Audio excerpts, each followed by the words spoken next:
Hi, and welcome to OTH Sports View. Circumstantially, the St. Bonaventure basketball teams have insinuated themselves on our show. And to talk about both of them, I've got my usual guests when it comes to St. Bonaventure basketball. On my right, JP Butler, the Bona men's beat man. He's been doing that for 8 years.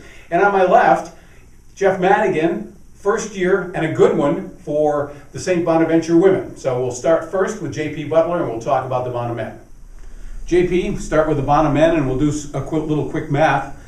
12-3 record overall. They've won 9 of their last 10, 4-0 in the Atlantic 10. It's an awfully good start. People are talking about them.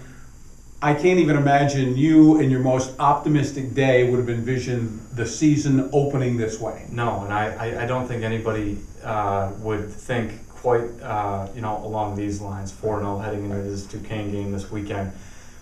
After the non-conference season, I think they were about right where I would have pegged them, give or take 8-3.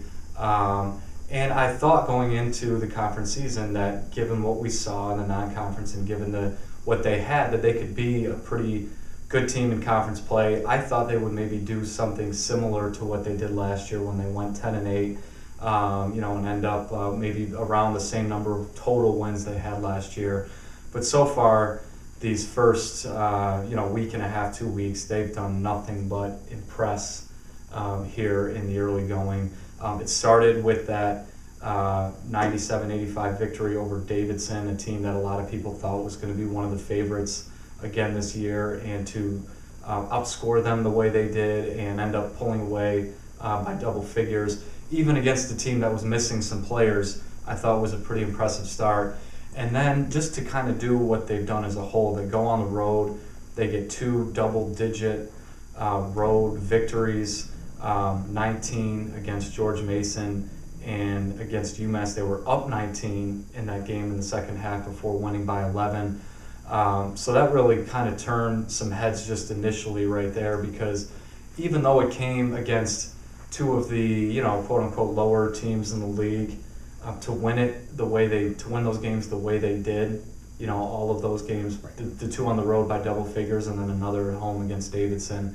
And then and that gets people talking initially right there. And then to do what they did last night against Rhode Island, that was the highest ranked team to date that they played per the Ken Pomeroy rankings, number 60 in the country in those rankings.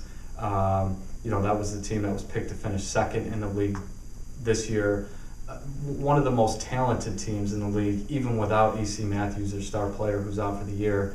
And to win that game, to lose the lead, to lose that big lead that they had, and then to go down 5 with 15 minutes to play, but answer every every punch that Rhode Island threw, to just make those big plays at the end and pull a game out like that.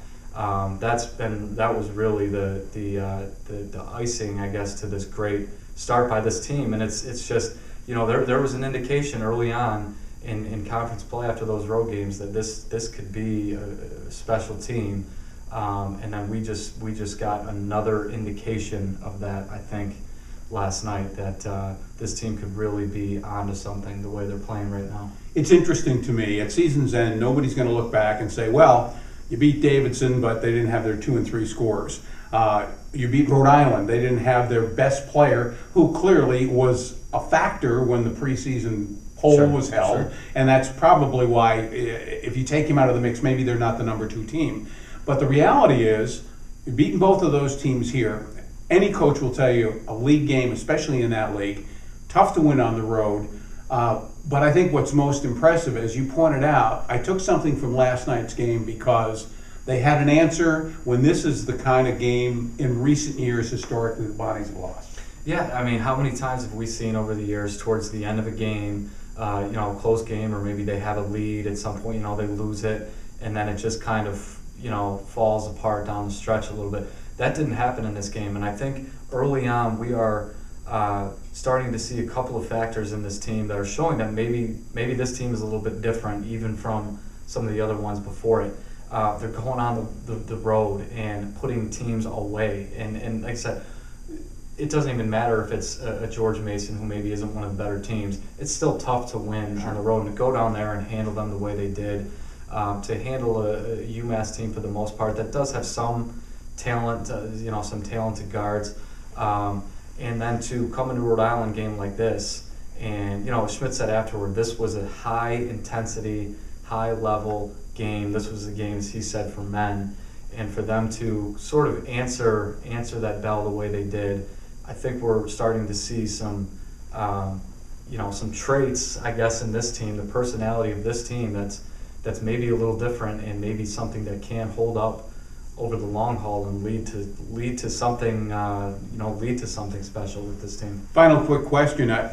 You really have coined the phrase about their big three, and certainly that was a factor last night. Dan Hurley, the Rhode Island coach, specifically said, our goal, keep the three of them under 40 points. They did, barely, 39. But all of a sudden, Denzel Gregg steps up and has the game of his life.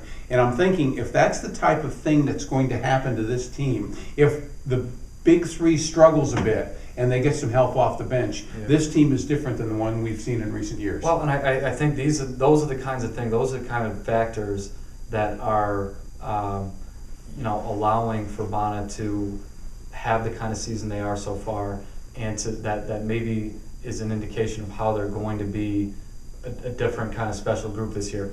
They have the backcourt in place with Posley and Jalen Adams. To me, emerging as one of the best, if not the best, backcourts in the league.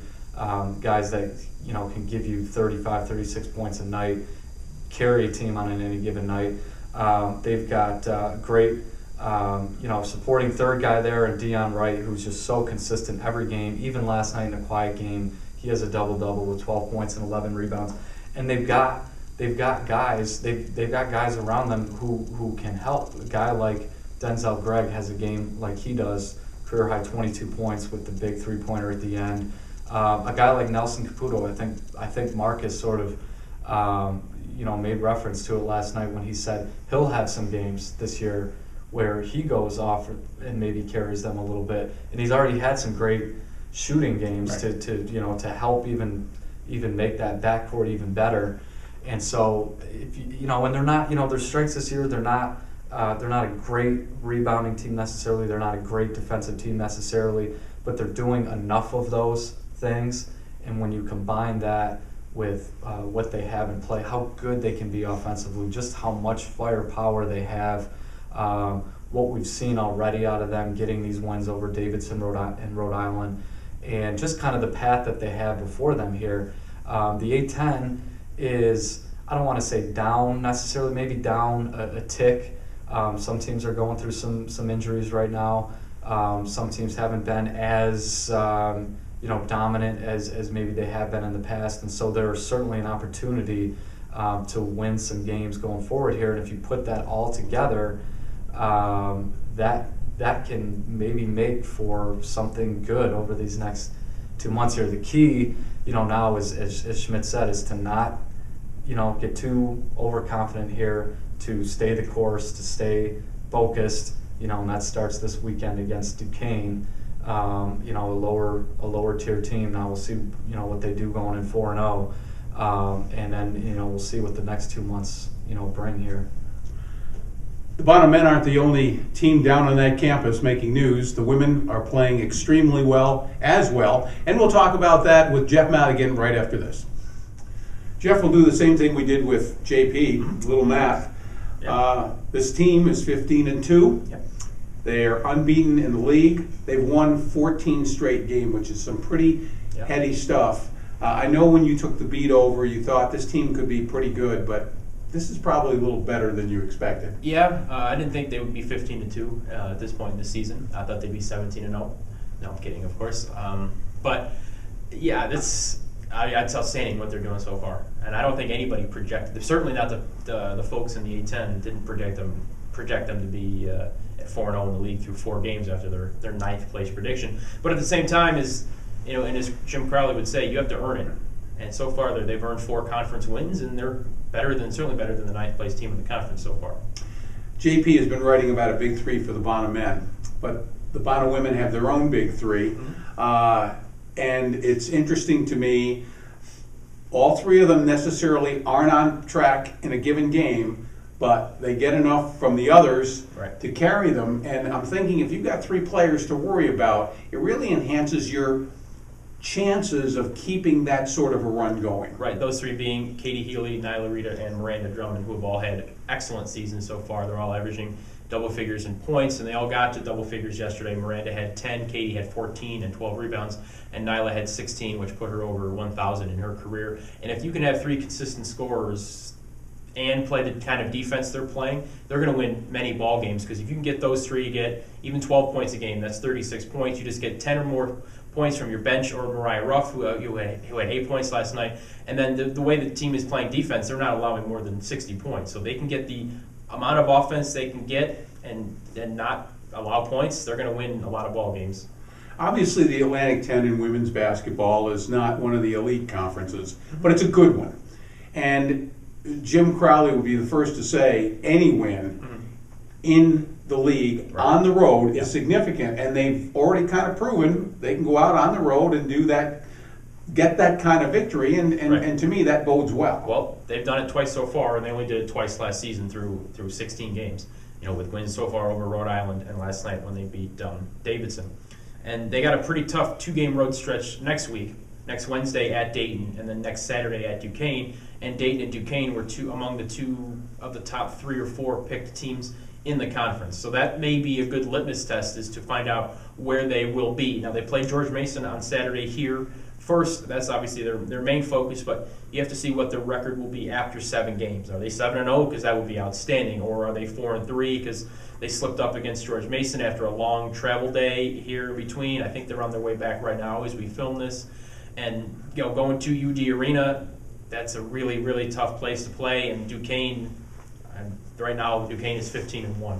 So that's a really tough road stretch the next week plus. It's interesting to me. Mark Schmidt all the time talks about how important defense is. But clearly what's got people talking about the men is the firepower. Yeah. I don't see the Bona women as having firepower. I see them as a team that plays defense and defense and defense, and it's the one thing it can rely on. They're not spectacular, but they grind out wins. And I almost feel like a rural area like this really attaches itself to a team that has that kind of philosophy. Well, an ugly win is a win nonetheless. It doesn't matter how you win. It doesn't matter by how many points you win. As long as you have more points than the other team at the end of the game, that's the important part. And like you said, they're not going to wow you with offense. They're not going to score 75, 80 points a game. Now, they may have games in between where they do get to 75 points when they're shooting the ball well, but those are going to be few and far between with the way this team plays and the way they play defense, because the way, especially on offense, they want to take good shots late in the shot clock. And when you're burning up 25 or 30 seconds every possession, you're not going to score 75 points a game unless every single one of your shots is going in. But what I said, with the way they play defense, if they can hold their opponents to under 50, 55 points, they have a really good shot of winning many of their games. One of the things that strikes me, certainly the starting 5 is extremely solid, but Jim's bench is a pretty talented crew. He's not bashful about using them, and what he gets off the bench really stands well for the way that team is playing. Right, and that's talking about girls like Imani Outlaw, who had 6 points last night. Got big shots she hit. Matea Britbar, who's really come along strong in her sophomore season. I don't think she did too much last night offensively, but she's making jump shots when she has them. Her mid-range game is really developed from last year. It's girls like McKenna Maycock, the freshman, and Kelsey Rombach, who can come off the bench and hit a 3 when necessary. And the team, there's 12 players on this team, and they're gelling together very well, which is a thing that many people believe didn't happen last year. And when they like each other on and off the court, and that's how you win basketball games. Both St. Bonaventure basketball teams have been people talking, and have been for the last month. That's great for people in our business. So tune in next week for the next edition of OTH Sports View.